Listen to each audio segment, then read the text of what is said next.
Good morning everyone. It's been a while since the last upload.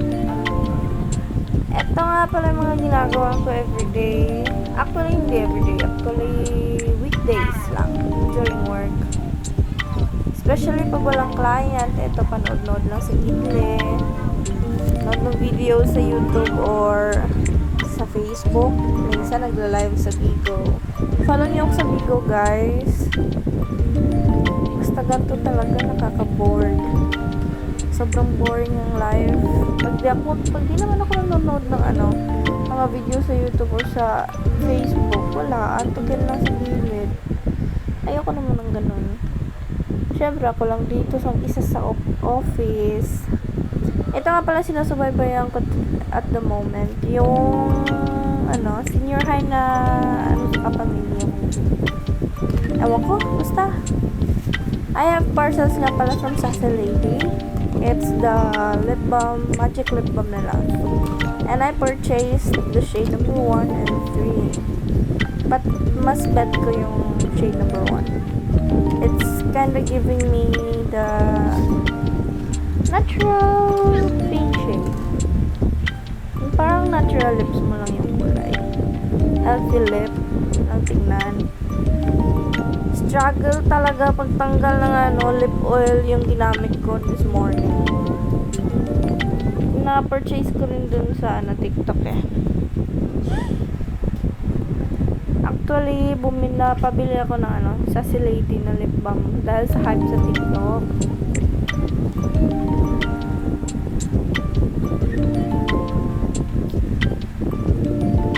I don't know if they have, pero it's worth the hype, super. I'm so loving it. It's giving, mga be. And I like the smell. Super nakaka-cotton candy yung vibes. Ang sarap papakin. Buti nga napigilan ko yung sarili ko dyan. I also love the shade number 3.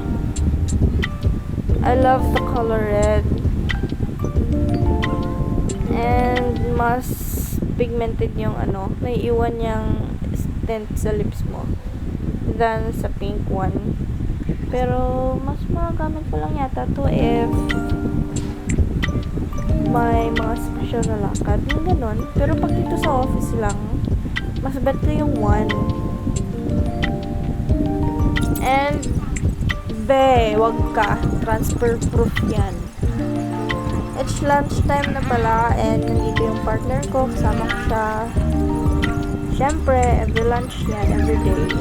Hindi pwedeng wala. Nakakabagod yan kumain ng isa. Yung ulam namin dito is afritada, then fried chicken. Fried chicken na hindi harina, kundi breadcrumbs, mga kayo. Ewan ko kung saan niya nabili. Pero in fairness, masarap. Tamang usap lang kami pag kumakain.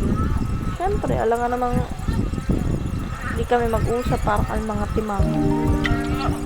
Nood ng video sa Facebook, then pag-usapan, kung ano-ano na lang topic, ewan ko na lang talaga. Humihirit pa dito eh.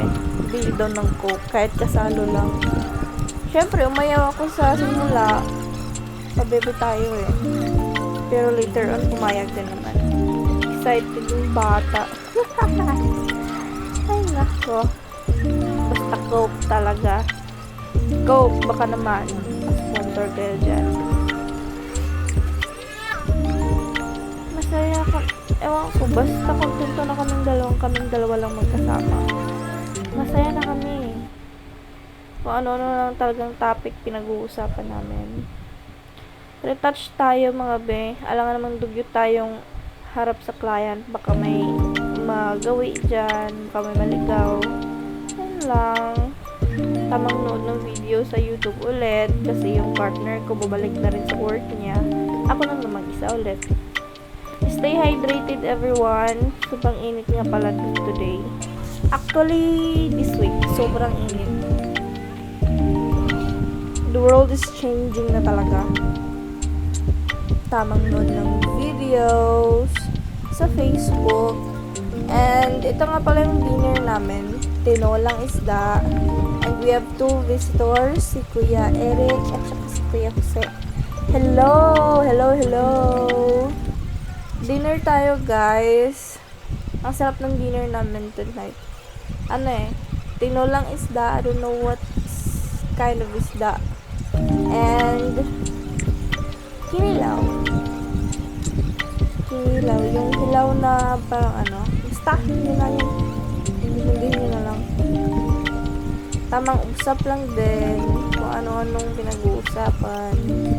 Yung chichismis. Mga maritis tayo Huwag ka.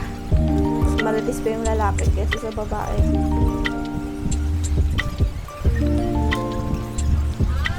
Yes naman. Favorite ng lahat.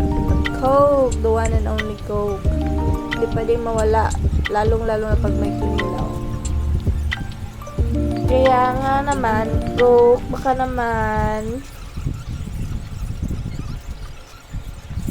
after this, may pinag-uusapan sila Malaka na sila basketball. Kaya pinayagan ko na yung isa. Sina Kuya Jose din naman ang kasama. At ako, may iwan dito magliligpit ng pinagkainan. Ewan ko ba? Basta pagdating sa mga liligpitin, babae talaga pambato Pero ako naman. Mild work lang naman Hindi naman mabigat. Mga minimal lang. Tamang hugas lang sa gilid. Siyempre, alangan namang matulog ng sobrang kalat ng kusina. Lilinisin din naman. Mas magandang gumising tapos puntang kusina. Lalo na pag gumising ka. Pagpunta mo ng kusina, tapos maaliwalas yung titibin mo kusina bago ka magluto para agahan. Sarap kaya sa feeling nun. Pero pag-gising mo tapos magluluto ka pa ng agahan, pero bago ka makapagluto, maghuhugas ka muna, parang sarap na nabunot Nakakabugnot. Yan lang. Sinishare ko lang yung mga hinaing sa buhay yung kayo. Makinig na lang kayo dyan. I'm kinda loving this voiceover. Pasensya na kayo guys Hindi ko talaga ganun kagamay yung pag-voice over. Pero mapagtitiisa naman. Hugasan din natin yung mga kaldero, mga yung mga pinagamitan para bukas. Malinis yung gagamitin natin. Hindi na natin kailangan maghugas ulit. Yeah. Lalo na pag umaga. Nakakabugnot kayo maghugas ng mga plato, yung mga kaldero bago gamitin. Lalo na yung malamig yung tubig. Nako, ewan ko na lang. Parang sarap matulog ulit. Yan lang. Wala lang, share ko lang. Nga pala dito guys, palis na sila. At ako, tamang ligpit lang ng mga platong pinaghugasan. Yung mga baso.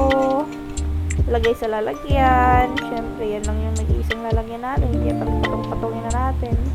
Sanay naman kayong pumapatong. Check. Ligpit na mga upuan. Then, yung lababo, linisan. Siyempre, alangan namang iwan natin basa yan. Dapat tuyo yan.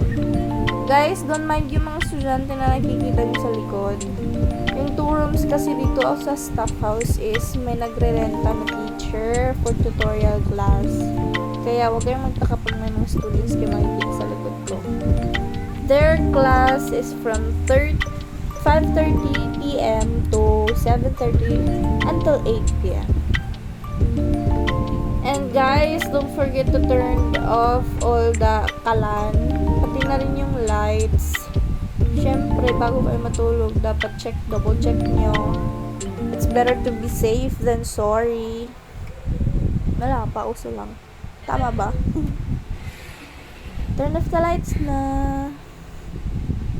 And pasok na tayo sa kwarto. Pero siyempre, bago tayo mag half bath, linisan muna natin yung paghihigaan natin. Then prepare tayo ng clothes na susuotin for bedtime. Yan lang. gabi. Kakatapos ko lang pala dito half bath. Nagtututbrush na lang ako. Ewan ko ba, ba't ko naisipang mag-video kahit nagtututbrush? Stop trip ko lang, huwag niyo akong pakialaman. Hayaan niyo ako. Yes naman.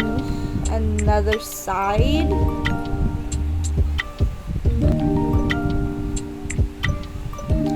Pagod na ako mag-voice over.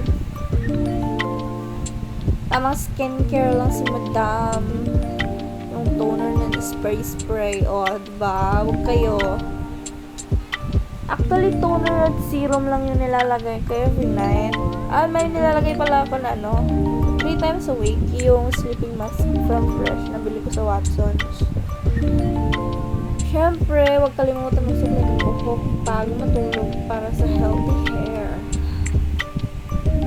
Then, after that, go-off na ako ng lights. Then, ready for bedtime na ako.